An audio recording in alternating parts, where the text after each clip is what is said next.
Donald Trump is once again running for cover in the aftermath of a national tragedy, go figure, and this time after the deadly and terrifying attack on a Mormon church in Michigan. And guess why? I'm David Reddish reporting from Palm Springs this morning. This is Occupy Democrats.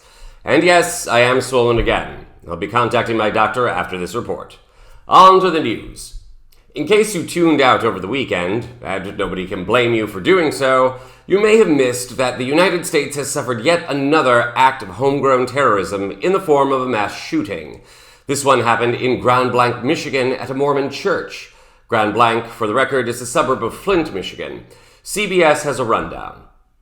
And in Michigan, investigators are working to figure out why a man rammed his vehicle into a church, shot people there, and then did this, set the building on fire. At least 4 people are dead, several hospitalized, a number of people missing. The police chief says they're still trying to account for those who are unaccounted for. CBS News correspondent Ian Lee is there at the scene in Grand Blanc, Michigan, and joins us now. Good morning, Ian. What do we know about this church and what happened? Good morning, Errol.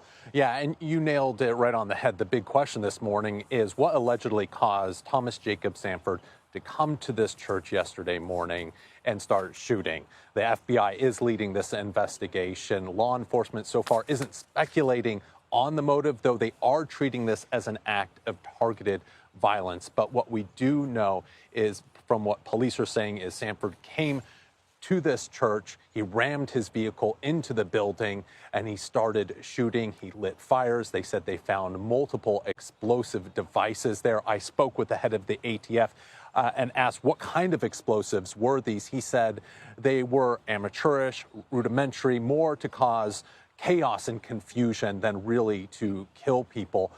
But this was a very deadly attack, as 4 people were killed, many more are injured, and police, again, trying to figure out why this happened. Errol? First of all our sympathies to the people of Grand Blanc. This is a heinous attack by any standard, and the fact that Thomas Sanford had bombs also ready to go in his vehicle feels like an escalation of some kind. And where is Donald Trump in all of this? After the time of this report, Trump has referred to the attack as an assault on Christians, but he may regret his words there. Stay with me. As in the aftermath of any attack like this one, questions now arise as to the motive of the shooter.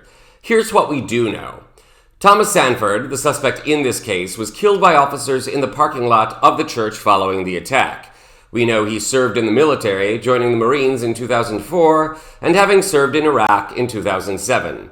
He was awarded the Marine Corps Good Conduct Medal, the Sea Service Deployment Ribbon, the Iraq Campaign Medal, the Global War on Terrorism Service Medal, and the National Defense Service Medal.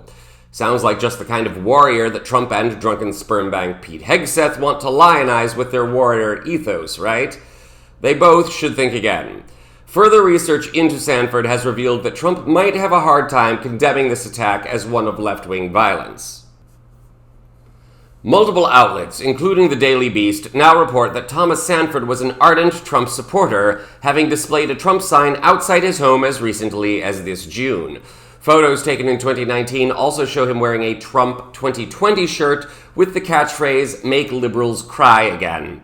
In other words, this attack was not perpetrated by someone influenced by radical liberal ideology, as Trump and his parasites would so often have us believe. Now, that's not to say conservatism or Trump derangement influenced Sanford either.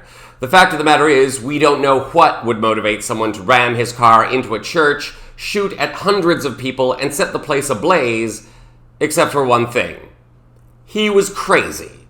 And as I have said before on this show, the real epidemic here is not one of liberal violence. In fact, most terrorism actually comes from the right in this country. Again, see our other videos for more on that.